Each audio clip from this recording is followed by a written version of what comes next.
Defense mechanisms are a mental process initiated, typically unconsciously, to avoid conscious conflict or anxiety. They can be positive or negative, causing one to be sad, mad, or happy. In 1894, Sigmund Freud proposed the idea of defense mechanisms as a way that the ego protects itself. His daughter, Anna, later elaborated and added to his ideas in 1936. In this video, we will cover the 9 main defense mechanisms. 1. Repression. Repression is when someone unconsciously banishes certain anxiety-arousing thoughts from consciousness to save oneself from experiencing the current trauma repeatedly.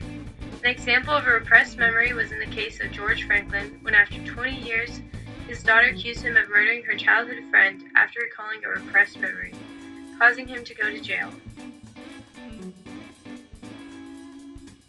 People repress traumatic, scary, and painful memories, like abuse or bullying. Anything that is too traumatic for the unconscious to handle, we find a way to forget.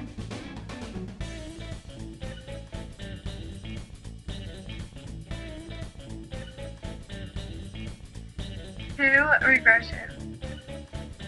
Regression allows us to retreat to an earlier, more infantile stage of development.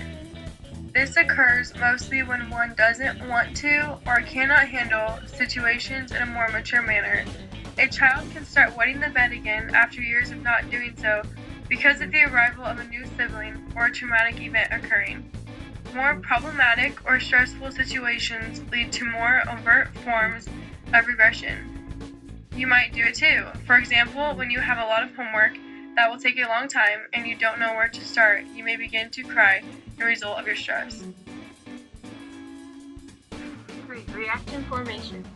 Reaction formation is when the ego unconsciously makes unacceptable impulses look like their opposites in order to hide one's true desires.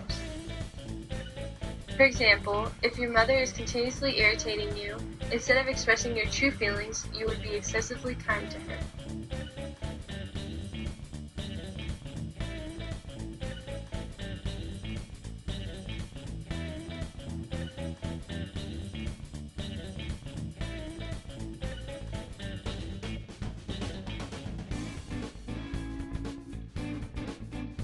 4. Sometimes, desires or preferences are already undesirable in society's eyes, so no one tries harder to cover them.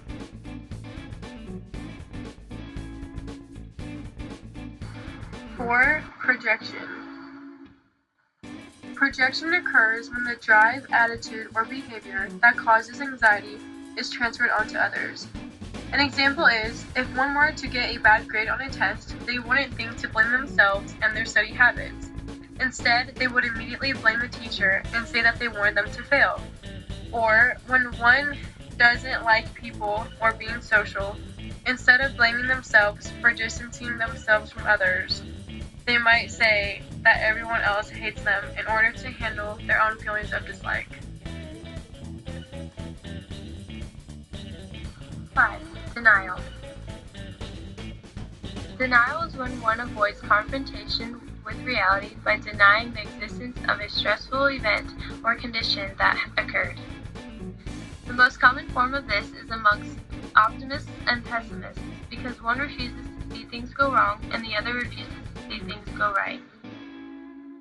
Or how alcoholics continuously state that they don't have a problem.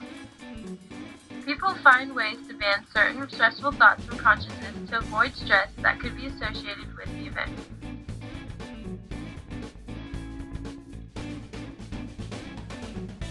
6. Displacement.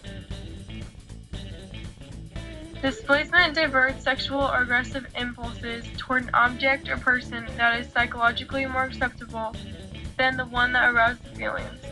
An example of this is when someone wins the lottery, and as a displacement of their emotion, they turn to the person next to them and give them a big kiss. Or when at a work meeting, if one cannot get a word into the conversation, they start furiously scribbling on their notepad as a release of frustration instead of confronting their associates.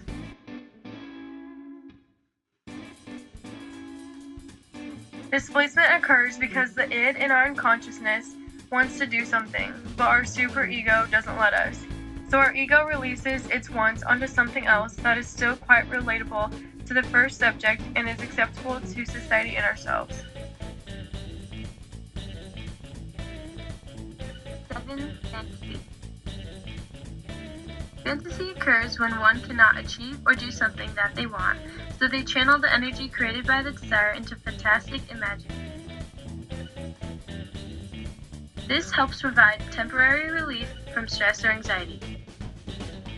We see movies and we read books in order to escape our realities and temporarily live in theirs. Fantasy can range from harmless imaginings to delusional obsessions where some may lose track of reality. Someone who has a crush but doesn't receive the same feelings in return fantasize they are being in a relationship.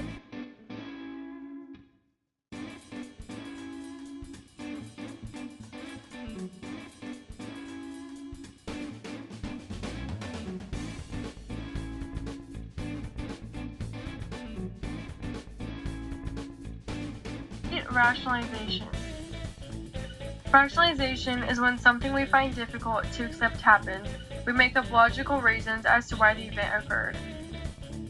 We rationalize things we've done to our beliefs, models, and values, as well as our other inner structure thoughts. Someone who fails to get into their favorite university might say they didn't want to go there anyways. Or a man buys an expensive car and tells himself and others the reason he did so was because his old one was unreliable and unsafe, when in reality it ran perfectly well.